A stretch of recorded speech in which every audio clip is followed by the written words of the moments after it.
New fusion की शुरुआत मैंने 2013 में की थी और एक सोच के साथ की थी कि कोई भी बच्चा किसी भी परिस्थिति में हो, अगर उसमें टैलेंट है उसमें, और हर बच्चे में टैलेंट होता है और उसको आगे बढ़ना चाहिए।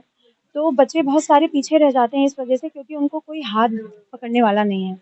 तो बहुत सारे हीरे ऐसे हो जाते हैं जिनको तराशने वाला कोई नहीं है। तो मैंने सोचा कि मैं कुछ ऐसा काम करूं कि मैं बच्चों के साथ मिलकर खड़ी रहूं, बच्चों के लिए काम करूं, और अगर कोई भी बच्चे को अगर मेरी ज़रूरत है तो वो हमेशा आए एनजीओ में, और कहीं का भी बच्चा हो, वो किसी भी जगह का बच्चा हो, they can come to us, they can learn with us.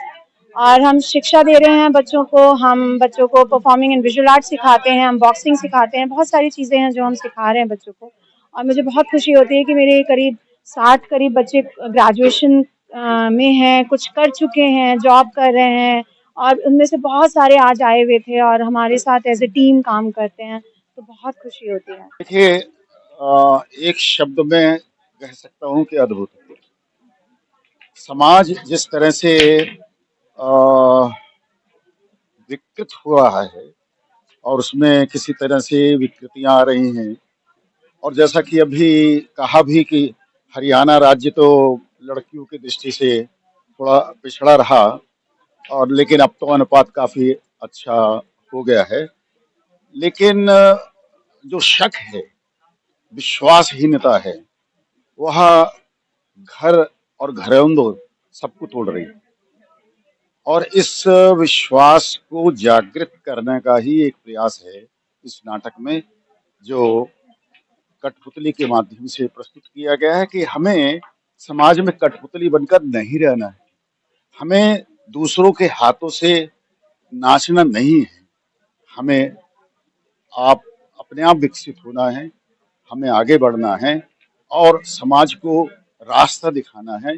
और आज तो वास्तव में नारी ऐसी स्थिति में है कि वो समाज के मार्गदर्शक के रूप में प्रस्तुत है। तो नाटक का ही एक यही लक्ष्य है, यही उद्देश्य है कि मेरे पास तो शब्द नहीं है। और जिस तरह के का ये कार्यक्रम आज यहाँ आयोजित हुआ, कवि हाथरस जी की याद में उनकी नाती अनुभूति जी जो यहाँ पर हैं, और इनके द्वारा जो काम किए जा रहे हैं, मैं तो सच में आज इनकी कायल हो गई हूँ। और ये अपने बच्चों की माँ तो हैं ही, लेकिन बहुत सारे बच्चों की माँ कहलाने का जो भगवान ने इनको आशीर्वाद दिया है, जो शक्ति दी है, वो अपने आप में एक बहुत बड़ी शक्ति है।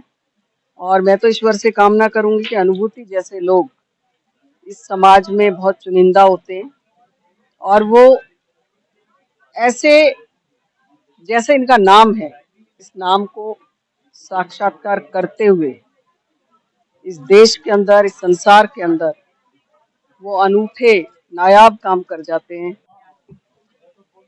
नाटक तो बहुत सुंदर है। नियो फ्यूजन के मैंने पहले भी इस तरह के कार्यक्रम देखे हैं। पिछले वर्ष भी दुआ करके, जो हमारा जो किन्नर समाज है उसको लेके जो रूढ़िवादी भ्रांतियां हैं, रूढ़िवादिता है, उसको खत्म करने के लिए अनुभूति जी ने बहुत अच्छा एक पहल की थी। इस बार महिलाओं का घर में कैसे उनके साथ व्यवहार हो, ये विषय बहुत महत्वपूर्ण है।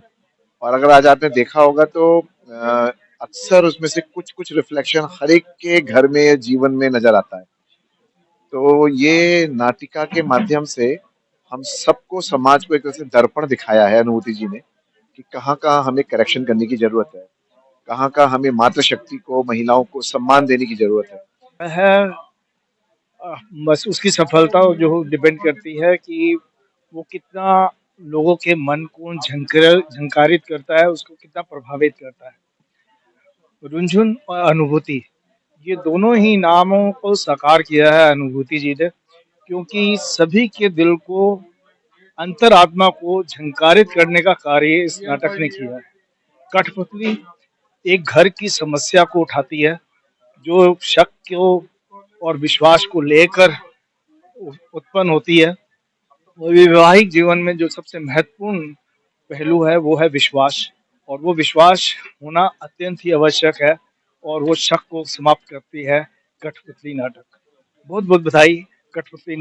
आज का जो नाटक था बेसिकली कठपुतली था। और जो वैसे मेरा रियल नेम रेशमा है, बट एज अ एक्टर जो मैंने निभाया वो प्रिया था, संजय की वाइफ। किरदार में बेसिकली एक लेडी के बारे में बताया गया है जो एक मेंटलिटी से घिरी हुई है। जो उसके हस्बैंड है, उनको एक बेसिकली मेंटली डिसऑर्डर है, नार्सिसिस्ट जिसको बेसिकली बोला जाता है। उस व्यक्ति को खुद नहीं पता है कि वो क्या कर रहा है उस वक्त। वो लोगों के सामने कुछ और है और वो अकेले में कुछ और है। वो दुनिया में तो ये दिखाता है कि मैं अच्छा हूँ, मैं, ये मेरी वाइफ है, ये मेरे फैमिली वाले हैं, मैं बहुत इज्जत देता हूँ, ये वो। बट अकेले में जो उसका बिहेवियर है उसकी वाइफ के प्रति, वो बहुत अलग है। तो बेसिकली जो लड़की का ये था कि वो ना इस चीज को सह रही है बहुत टाइम से, वो किसी को बता नहीं रही है अच्छे से। वो मान रही कि हाँ ये मेरा हस्बैंड है, वो निभा के है कि लव मैरिज भी हुई है तो चलो ठीक है। वो पूरे इसमें है कि मैं रहूंगी, टाइम है मेरे पास, अगर सब ठीक होता है बट सही है।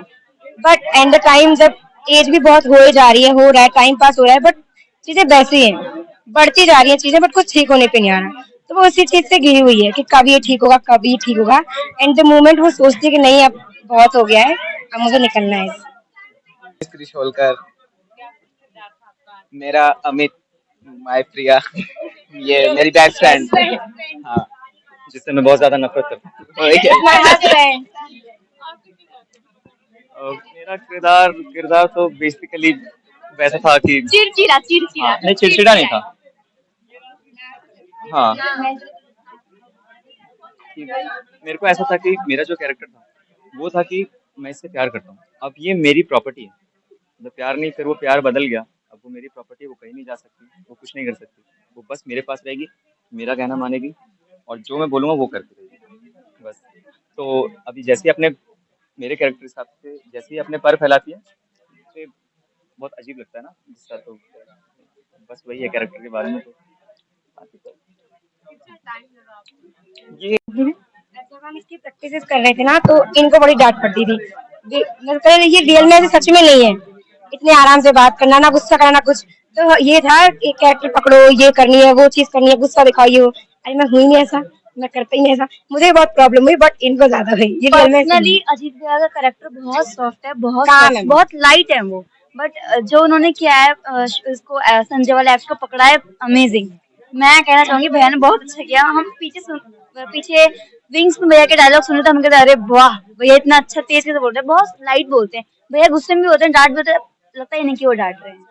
और मैं यहाँ पे करीब 8 साल पहले जुड़ा था। और मैं जब जुड़ा था तो आई थिंक मैं I was in like 7th में था।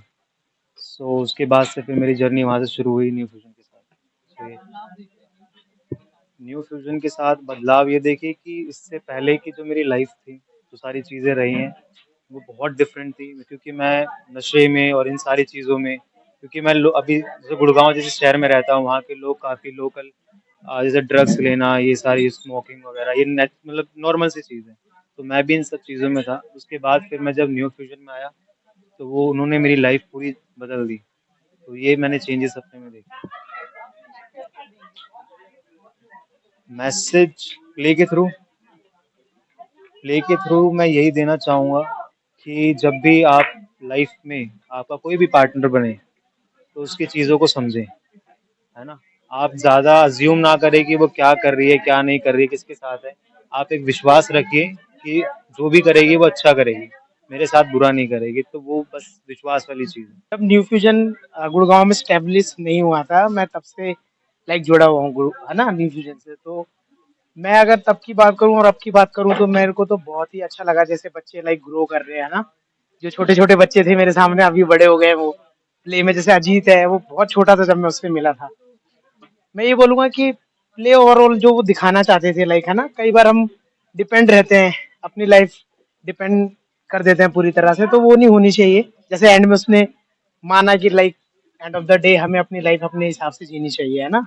हमें कई फैसले ये नहीं कि हमें डिपेंड ही रहना चाहिए हमेशा। तो बच्चों ने बहुत खूबसूरत तरीके से दिखाया है। एंड आई रियली प्राउड कि मैं अगर पुराने बच्चों को देखूं और आज देखूं, जिस तरह से वो लाइक इतना ग्रो कर रहे हैं हर चीज में, एजुकेशन में, और जिस तरह से न्यू फ्यूचर उनको प्रोवाइड कर रहा है, अनुभूति दी, इतना अच्छा काम कर रही है।